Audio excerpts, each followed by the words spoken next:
Point Nemo पृथ्वी पर सबसे दूर का बिंदु है जो किसी भी भूमि से निकटतम है। यह दक्षिण प्रशांत महासागर में स्थित है और इसकी निकटतम भूमि से लगभग 2688 किलोमीटर 1670 मील की दूरी है। पॉइंट नेमो का नाम जूल्स वर्न के प्रसिद्ध पात्र कैप्टन नेमो के नाम पर रखा गया है। यह एक अलगावशी स्थान है जहां कोई मानवीय निवासी या संरचनाएं नहीं है। पॉइंट नेमो से निकटतम मानव अंतरिक्ष यात्रियों को होते हैं क्योंकि यह उनसे दूसरे किसी निवासी स्थान से अधिक नजदीक होता है। यह अंतरिक्ष एजेंसियों के लिए उपयुक्त स्थान है जहां उन्हें उपग्रह और अंतरिक्ष कचरे को निपटान करने के लिए उपयोग किया जाता है। पॉइंट नेमो को अक्सर अंतरिक्ष यान कब्रिस्तान के रूप में जाना जाता है। इसकी समुद्री गहराई लगभग 4000 मीटर 13000 फीट तक पहुंचती है।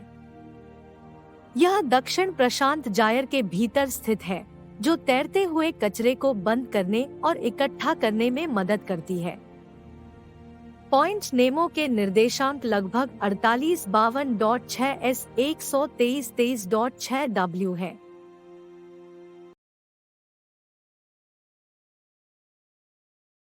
आजकल लोगों के लिए सबसे बड़ी बात यही है कि वो अपने लिए घर बना ले। वैसे घर कहाँ बनाना है ये बात भी मैटर करती है। अब कोई बीहड़ में तो घर बनाएगा नहीं, कम से कम जगह ऐसी होनी चाहिए जहां सुकून के साथ साथ सुविधाएं भी हो। फिर भी जरा सोचकर देखिए कि अगर कोई आपको रहने के लिए जमीन ऑफर करे तो क्या आप इस डील को छोड़ देंगे? शायद कोई भी ऐसा नहीं करना चाहेगा। लोग शांति और सुकून की तलाश में आइलैंड्स पर जाते जरूर हैं, लेकिन वहां कोई बसना नहीं चाहता। अगर हम कहें कि एक ऐसी ही जगह मुफ्त में जमीन और घर मिलने के बाद भी कोई यहाँ नहीं जाना चाहता तो आपको हैरानी होगी। जिस दौर में भारत और चीन जैसे देश जनसंख्या वृद्धि को लेकर परेशान हैं, उस दौर में यहाँ जनसंख्या बढ़ाने के लिए लोगों को बुला बुला कर बसाया जा रहा है, लेकिन लोग आने को तैयार नहीं हैं। फ्री में जमीन की स्कीम भी फेल। हम जिस जगह की बात कर रहे हैं उसे पिटकैन आइलैंड कहते हैं। यहाँ की सरकार जनसंख्या को तरस रही है। सरकार की ओर से यहाँ उन लोगों को फ्री में जमीन देने का ऑफर मिल रहा है जो इस जगह पर आकर बसेंगे। सोचिए, बावजूद इसके यहाँ साल 2015 तक सिर्फ एक ही एप्लीकेशन हासिल हुआ है।